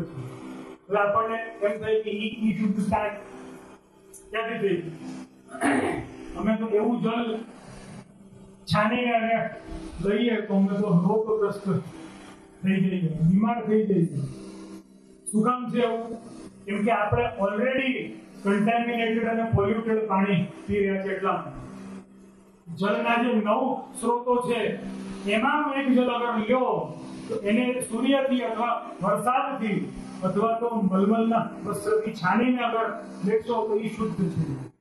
એટલે સ્નાન યાત્રાના દિવસે જલાશયમાંથી, કૂવામાંથી કે જે કોઈ પ્રાકૃતિક સ્ત્રોત હોય ત્યાંથી જળ ભરીને પધરાવીને અને પ્રભુને એક જળને અધિવાસિત કરીને કેસર ઇત્યાદિ બધા સુગંધિત દ્રવ્યો મિશ્રિત કરીને એક દિવસ પૂર્વ રાત્રિના બીજા દિવસે સવારના એનાથી સ્નાન કરાવવામાં આવે ત્યારે કોઈ આરઓનો કે કોઈ ફિલ્ટરનો ઉપયોગ થતો નથી, અને એનાથી કોઈ પણ બીમાર પડતું નથી. બલકે ઉલટું છે. આજકાલ તો આરઓ ઉપર અને પ્યોરિફાયર ઉપર હવે શોધ શરૂ થઈ ગઈ છે કે આ અગર તમે પીઓ છો પાણી તો એનાથી વિટામિન્સ અને મિનરલ્સ ને કેલ્શિયમની ડેફિશિયન્સી આવે છે કે નહીં, આમ થાય છે કે નહીં, એ બધું શરૂઆત થઈ ગઈ છે. હવે જોઈએ એનો અંત ક્યાં આવે છે. કહે છે કે તે આવતો જે વિશ્વ યુદ્ધ હશે ને એ પાણીના ઉપર થશે. એવું ના હમણાં જલ નહીં, હમણાં નહીં જલ, હમણાં એમાં સ્વરક્ષણ જલ છે. ના કેમ એટલે વૈષ્ણવો જલની શુદ્ધિનો આપણે ત્યાં ક્રમ છે. જલનું સદૈવ સર્વદા રક્ષણ કરવું જોઈએ. શાસ્ત્રનો આ પ્રકાર છે. કળશમાં જે જલ હોય, કળશ એટલે બ્રહ્માંડ રૂપી છે. આ બ્રહ્માંડમાં અમૃત, બ્રહ્માંડ અમૃત કળશ, બ્રહ્માંડની સૌથી મોટી ઉત્પત્તિ અગર કોઈ હોય તો એ શું છે? લક્ષ્મીજી સાક્ષાત અમૃત કળશ લઈને સમુદ્ર મંથનના સમયે પધારે. અને આપણે સાયન્સથી પણ અગર જોઈએ ને તો જલ કેમિકલ એનું શું કોમ્પોઝિશન છે? H2O. એટલે ઓક્સિજન અને હાઇડ્રોજન. બરાબર છે ને? Dihydrogen monoxide. ઓકે, પણ ઓક્સિજન અને hydrogen is the basic component. બરાબર છે? એટલે હાઇડ્રોજન અને ઓક્સિજન વિષ્ણુ આનો ઉલ્લેખ આજથી લાખો વર્ષ પહેલા આપણા વેદમાં પ્રાપ્ત થાય છે. કહે છે કે જલના જે દેવતા છે એના 2 પ્રકાર માનેલા છે, ને બે જ્યારે મળે ને 2 દેવતાઓ મળે એમની સંધિ થાય તો ત્યારે જલ એટલે અમૃતની ઉત્પત્તિ થાય છે. અને એ કયા? તો કે મિત્ર અને વરુણ. મિત્ર એટલે ઓક્સિજન અને વરુણ એટલે હાઇડ્રોજન. આ બંને દેવતાઓ એકીકૃત થાય ને ત્યારે જલ એટલે અમૃત બને. અને એ પણ અમૃત રૂપી યમુના જ્યારે હોય ત્યારે એ કેવલ મુક્તિ દાત્રી ન હોય, ત્યારે એ ભક્તિ દાત્રી બની જાય.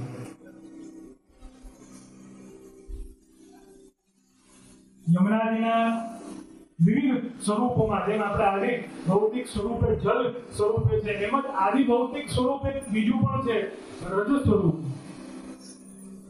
ભગવત સેવોપયોગી દેહ સંપાદિકા ઇતિ રજઃ.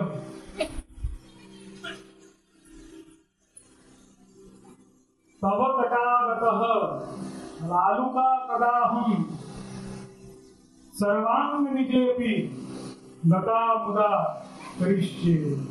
શ્રી ગુસાઈજી એમ વિનંતી કરે છે શ્રી યમુનાજીને કે આપની આ રથ છે, આપની આ વાલુકા છે ને, એ ક્યારે મારા સર્વાંગમાં લગાડું અને મુદા એકદમ આનંદિત થઈ જાઓ. વાલુકાનું પણ એટલું મહાત્મ્ય છે. અને આ વાલુકા આ રજનું મહાત્મ્ય શું? વિષ્ણુઓ બધાને જો યમુનાજળ પ્રાપ્ત થાય તો બહુ આનંદની વાત છે. આયોજકોને જરૂર કહીશ કે બધાને યમુનાજીનું જલ પ્રાપ્ત થાય એવા પ્રયત્ન જરૂરથી કરજો. યમુનાજીના પાન બધા જ કરે, પરંતુ એનાથી પણ અધિક જો યમુનાજીના પાન ચૂકી પણ જાઓ તો પણ જે લોટીજીના ઉપર જે રજ લાગેલી હોય ને, એ રજ પણ આપણા માથે લગાડી લેશો તો પણ કૃપામાં કોઈ ફરક નહીં પડે. અહીંયા તો જલથી અધિક રજ છે અને રજથી અધિક જલ છે, વ્રજરજ છે. એટલે જ કહે છે ને, મુરારી પદ પંકજ સ્ફુરદમંદ રેણુકટામ. મુરારી એટલે પ્રભુ કૃષ્ણ મૂળ નામના દૈત્યને જ્યારે માર્યો છે અને 16,000 કન્યાઓને મુક્ત કરાવી છે, તો જલના દોષ રૂપી મૂળ દૈત્ય હતો, એને માર્યો અને એને મારીને અને જે આપના ચરણની રજ હતી યમુનાજીમાં પધરાવી છે આપણે. અને રેણુ ઉત્કટામ એટલે શું? બહુ સુંદર અહીંયા ક્રમ છે ટીકાકારોનો. અતદ મંદ કે અહીંયા યમુનાજીમાં ઘણીવાર એવું થાય કે જલ ઓછું હોય ને રજ વધારે હોય. એ પણ શું કરવા? તો કે પ્રભુના સુખની માટે. યમુના જલ ક્રીડક નંદન. જો જલ અત્યધિક હોય તો ક્રીડા ક્યાંથી થાય? તો કે એટલે યમુનાજીએ પ્રભુના સુખાર્થે આપણી રજ ક્યારે વધારી દે. આપમાં રજ બહુ અત્યધિક છે અને આ રજ કેવલ મુરારીની રજ હોય એવું નથી, પરંતુ મુરારીની સાથે સાથે આ રજ જે છે એ વ્રજ ભક્તોની છે, વ્રજ શ્રીમંતીઓની પણ છે. અને એના જ કારણે આ રજની એટલી અધિકતા છે. રેણુ ઉત્કટામ એટલે જો આ રજ પણ પ્રાપ્ત થઈ જાય તો આવો ભાગ્ય આપણા માનજો કે વ્રજરાજની સાથે, વ્રજાધિપતિની સાથે આ વ્રજ ભક્તોની પણ કૃપા આપણને પ્રાપ્ત થઈ ગઈ. રેણુકટામ. કિશોરીબાઈની વાર્તામાં આપણને આ પ્રસંગ પ્રાપ્ત થાય છે. 252 વૈષ્ણવની વાર્તા 209મી વાર્તામાં આ ઉલ્લેખ પ્રાપ્ત થાય છે કે કિશોરીબાઈ યમુનાજીમાં અત્યંત આસક્ત હતી. શ્રી ગુસાઈજીએ છેલ્લે એના વાલુકાજી એટલે રજની જ સેવા પધરાવીને આપી. એક બટવામાં, એક બંટામાં પધરાવીને રજની સેવા કરી. કિશોરીબાઈ યમુનાજીમાં એવી આસક્ત છે, 20 વર્ષની ઉંમર છે અને ત્યારે એને શીતળા ઉત્પન્ન થાય છે. માતા રોગગ્રસ્ત દેહ થાય છે, બોલવાનું બંધ છે, સાંભળવાનું બંધ છે, ચાલવાનું બંધ છે, બધું બંધ છે. માતા પિતા છે ની એની એક બેન છે જે રોજ સેવા એક ફક્ત જમવાનું આપે છે, ખવડાવે છે ને બસ. અને કંટાળી ગઈ છે એનાથી. આને કેટલો સમય સાચવીશ? કિશોરીબાઈ બોલી નથી શકતી અને બોલી નથી શકતી છતાં પણ પિતા વૈષ્ણવ હતા અને એને યમનાષ્ટક શીખડાવેલું. અને એ યમનાષ્ટક જ્યારે શીખી ત્યારનો એક અડધો શ્લોક માત્ર યાદ રહ્યો. વિશુદ્ધ મથુરા તટે સકલ ગોપ ગોપી વ્રતે પ્રભા જલ્દી સંક્ષિપ્તે મમ મનઃ સુખમ ભાવય. આટલું યાદ એને રહ્યું. અહર્નિશ અષ્ટ પ્રહેર અડધા શ્લોકનો પાઠ કર્યા કરે, બોલી ન શકે પરંતુ મનમાં ચિંતન ચાલતું રહે. જ્યારે બેન કંટાળી ગઈ કે આને કેટલું સાચવું, યમુનાજી ત્યારે પ્રગટ થઈ ગયા અતિ દીનહીન સ્ત્રીના સ્વરૂપમાં યમુનાજી પધારે છે ને યમુનાજીની બહેનને કહે છે કે આજથી આ કિશોરીબાઈની રસોઈ હું કરીશ, તો એની ચિંતા છોડી દેજે. યમુનાજી એના ઘરે જઈને એને રસોઈ કરવા લાગે છે ને એને જમાડે છે.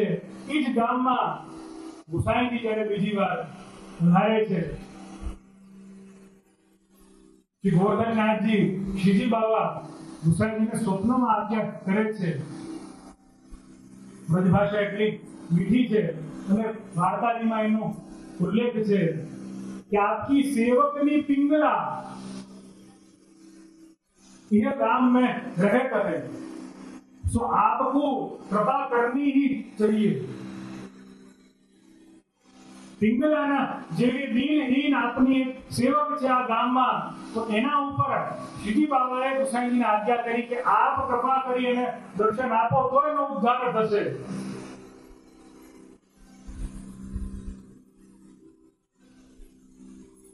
ગુસાઈજી એના ઘરે પધારે છે.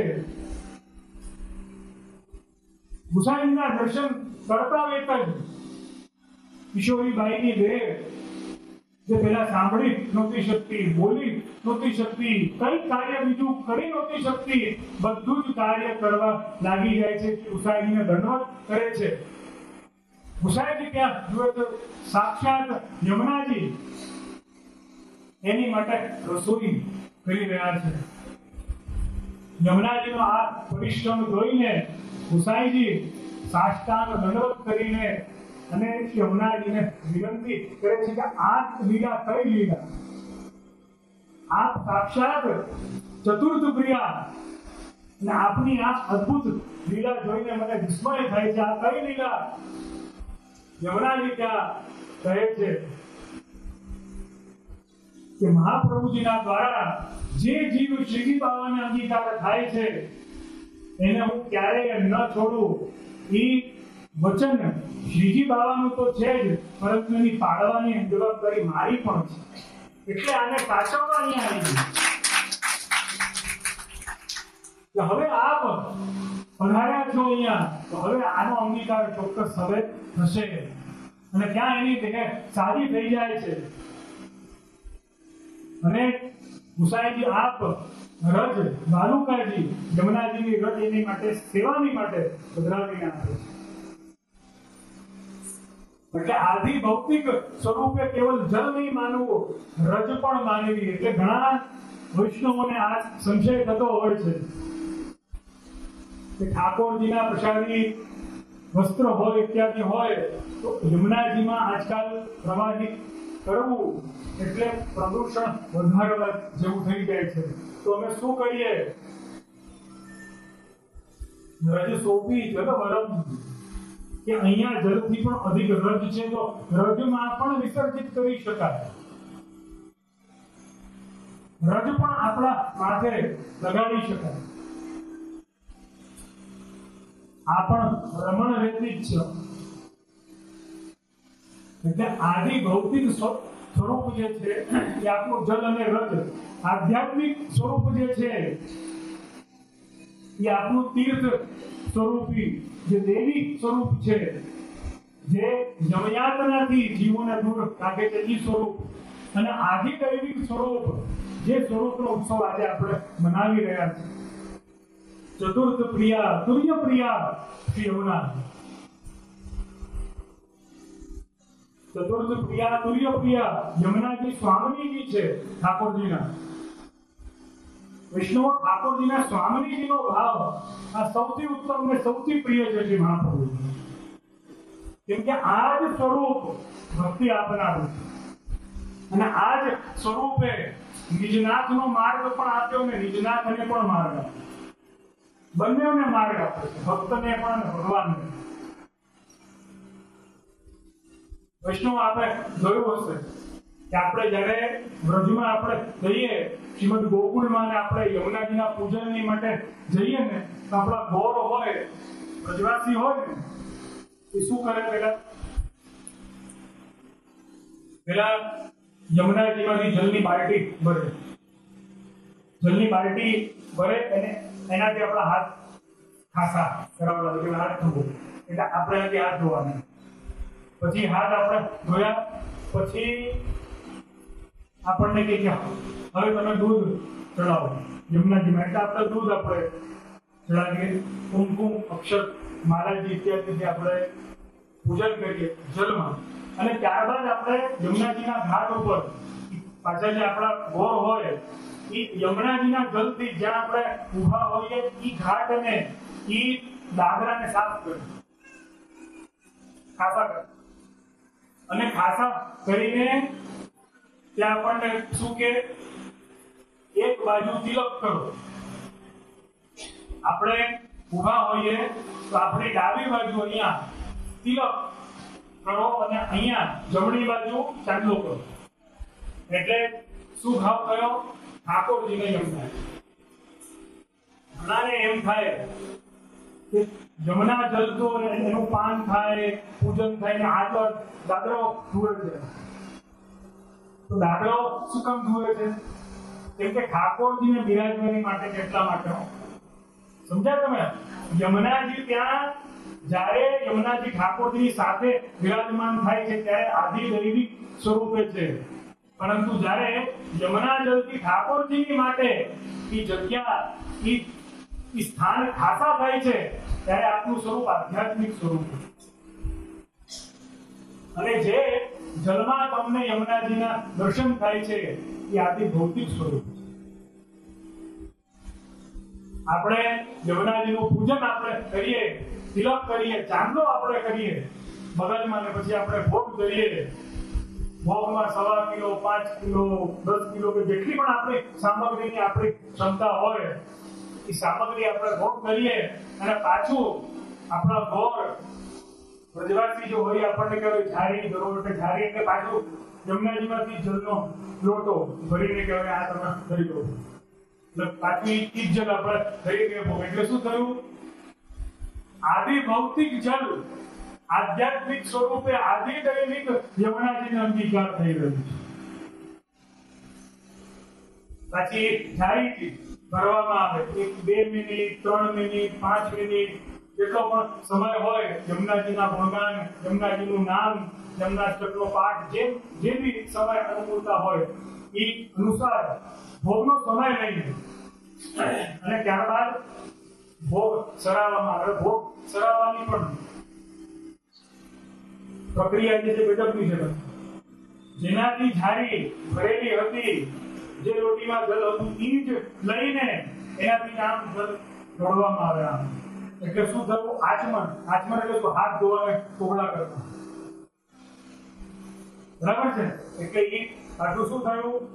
આધ્યાત્મિક સ્વરૂપે પ્રભુને આચમન કરાવે. અને આદિ દૈવિક સ્વરૂપે સ્વામીજી સ્વરૂપે પોતે પણ આચમન કરે છે આદિ ભૌતિક જલથી. અને ત્યારબાદ એ જે હાથ ઉપર આપણે તિલક કર્યું હોય, ચાંદલો કરેલો હોય, એ જ કંકુ અંગૂઠામાં લઈને આંગળીમાં લઈને આપણને તિલક કરે, ચાંદલો કરે, પ્રસાદ થઈ ગયું. એમાંથી આપણને કે કોઈને બહુ વિશેષ ભાવ હોય તો કંઈક આમાંથી એક નવ જલમાં પધરાવી દીધું. એટલે યમુનાજીને બહુ આવી ગયો.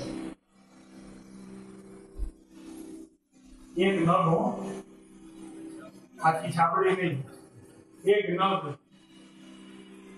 એક નગ અગર યમુનાજીમાં, યમુના જલમાં પ્રવાહિત થાય એટલે આદિ ભૌતિક, આધ્યાત્મિક અને આદિ દૈવિક સ્વરૂપ ત્રણેય સ્વરૂપોથી યમુનાજી આપણા ઉપર કૃપા કરીને એ કૃપા રૂપી પ્રસાદ આપણને પ્રાપ્ત થાય.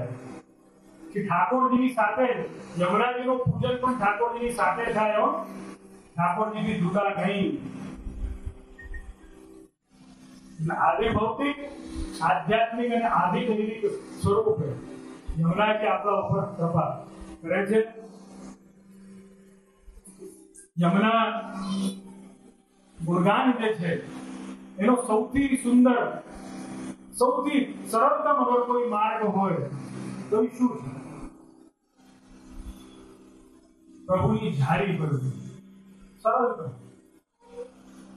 અને પ્રભુની ઝારી ભરતા સમય બહુ સુંદર શ્લોક છે ગુસાઈજીના દ્વારા. લીધી છે. આપને ઘણાને યાદ હશે, પ્રિયા રત્નીશમહરમ સુગંધિમ પરિશીતલમ યામુનામ વારી પાત્રેસ્મિન ભવશ્રુતૃષ્ટતાપર ઇદં પાનીય પાત્રમ હિ વજનાથાય કલ્પિતમ રાધા ધરાત્મકત્વેન ભૂયાત તદ્રૂપમેવ.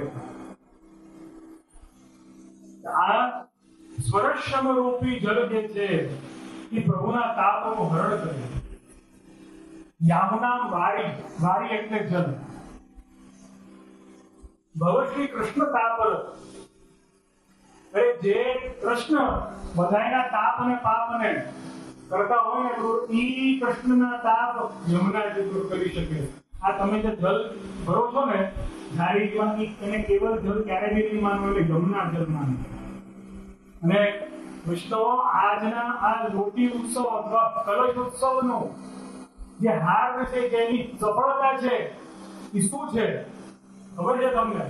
ત્યાં મનોરથી જેટલા પણ પરિવાર છે એમને ત્યાં એક એક લોટીજી પધરાવવામાં આવે અને એની સાથે સાથે પ્રસાદી જે ચુંદડી અથવા સાડી પધરાવવામાં આવે. એ સાડી તમે અપરસમાં સ્નાન કરીને ધારણ કરો અને એ લોટીજી ઘરે જઈને વલ્લભની આજ્ઞાથી તમે ખોલો અને આપણા પ્રભુના ધારીજીમાં કિંચિત કિંચિત થોડું થોડું કરીને નિત્ય એ ધારીજીમાં ભરો. ત્યારે આજના કલશોત્સવની સાર્થકતા છે.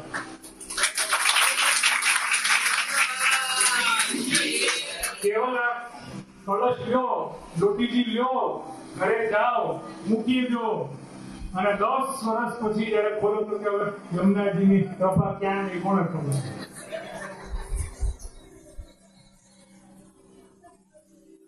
એટલે યમુનાજીની કૃપા પ્રાપ્ત કરવી હોય તો આજથી કરવાની છે. આજથી, કાલથી એટલે મેં પહેલા જ કહી દીધું હતું.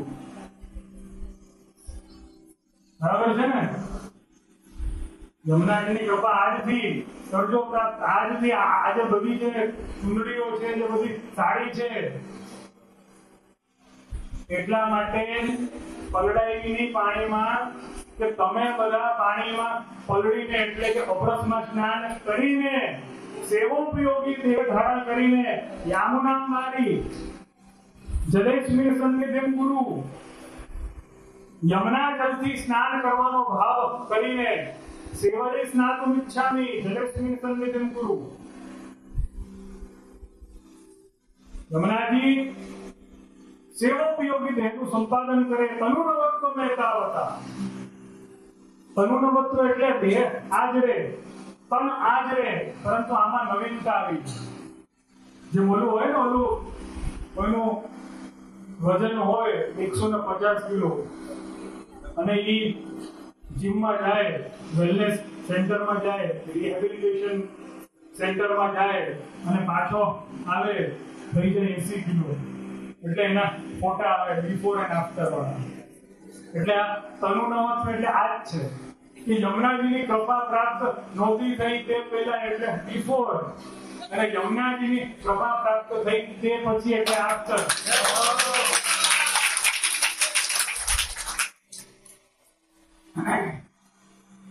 એટલે આ યમુનાજીના લોટીજી ઘરે પધરાવીને રાખવાના નથી. પ્રભુને એનું જલ આરોગવાનું છે અને પછી પધરામૃત એ અમૃતનું પાન આપણે પણ કરવાનું છે. લોટીજી ક્યારે પણ ઘરમાં રાખવાના યમુનાજીના ચોક્કસ, પરંતુ એમ સંભાળીને રાખો તમે, પરંતુ ભગવત સેવોપયોગી જળ હોવું જોઈએ. એનો સેવામાં અંગીકાર હોવો જોઈએ.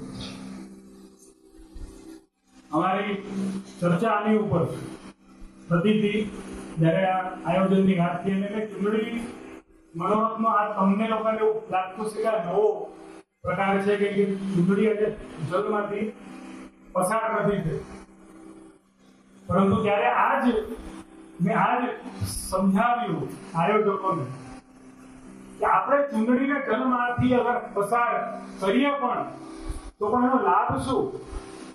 એ તો આદિ ભૌતિક સ્વરૂપે ભીની થઈને એનો મહાત્મ્ય તો ક્યારે છે કે જ્યારે આપણે આદિ દૈવિક સ્વરૂપનું આપણે પાન કરીએ, એમની સ્વરૂપ માધુર્યનું આપણે પાન કરીએ, ભૌતિક જલ સ્વરૂપે વિરાજમાન રહે, પરંતુ કોના વિહારની માટે? ઠાકોરજીના વિહારની માટે છે. પ્રિયા રતિ વિહારોત્થ સમવારી સુગંધિના. શ્રી ગોપીનાથજી સ્નાન યાત્રાના ઉત્સવની ભાવના લખતા આ શ્લોક લખે છે કે પ્રિયા એટલે કે સ્વામિનીજીના રતિને વશ થઈને જે વિહાર કર્યું છે ઠાકોરજીએ કે યમુના જળમાં, ઈ યમુના જળથી ફરીથી પાછા પ્રભુ જ અભિષિક્ત થાય છે, એટલે કે સ્નાન એ જ જળથી થાય છે. અને ઈ સ્નાનથી, ઈ સ્નાનના દર્શનથી અમને ભજનાનંદનું દાન કરે છે. તો જેમ ગોપીજનોને આપે ભજનાનંદનું દાન કર્યું, સ્વી પુરુષોત્તમ, એમ ગોપીનાથજી અહીંયા આજ્ઞા કરે છે કે જેમ ગોપીજનોને ભજનાનંદનું દાન આપે આ સ્નાનના દર્શન દ્વારા કરાવ્યું, એમાં સ્નાનના જળના દ્વારા, આ સ્નાનના દર્શનના દ્વારા અમને પણ એ જ ભજનાનંદનું દાન કરો અને અમને પણ નિર્દાસ બનાવ્યું. યમુનાજીનો આ અદ્ભુત ગ્રંથ. અને વૈષ્ણવ ચૂંદડી મનોરથની વાત થાય, ચૂંદડી એટલે કે આપણે સાડી કહીએ, ચૂંદડી એને આપણે કહીએ, લોટીજીને ચૂંદડી અંગીકાર થાય કે જલને અંગીકાર થાય, વસ્તુ એક જ છે. જલમાં જો ભીની થાય તો એને સૂકવવી પડે.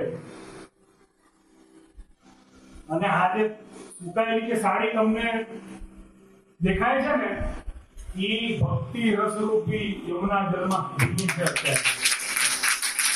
જે તમે ધારણ કરીને અને ઠાકોરજી સેવામાં જઈને અનુનવત્વની પ્રાપ્તિ કરશો છો.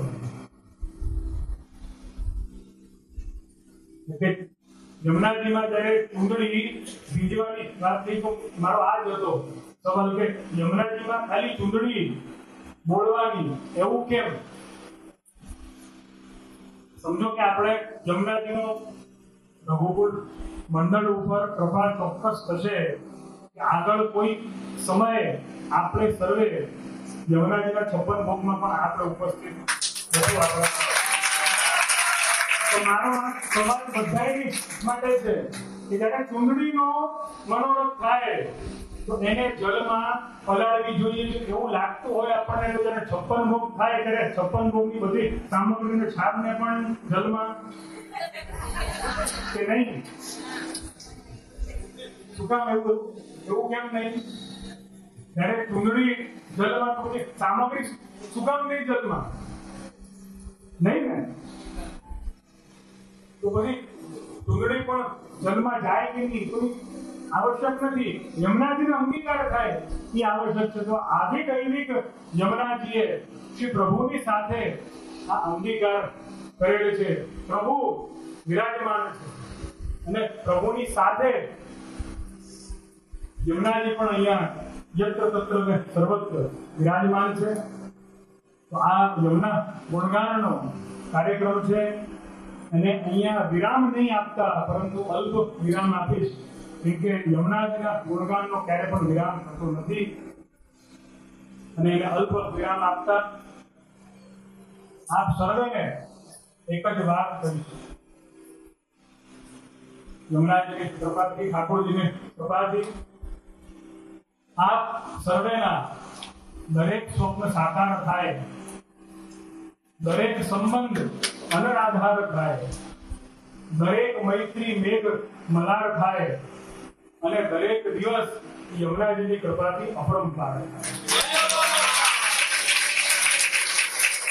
આની સાથે મારા ઈષ્ટુ શ્રી મદન મોહનજીનું સ્મરણ કરતા, સૂર્યપ્રિયા યમુનાજીના ચરણોની વંદના કરતા વક્તવ્યને વિરામ આપી આપ સર્વેને પુનઃ શુભકામના આપીશ અને આયોજક રઘુકુળ મહિલા મંડળને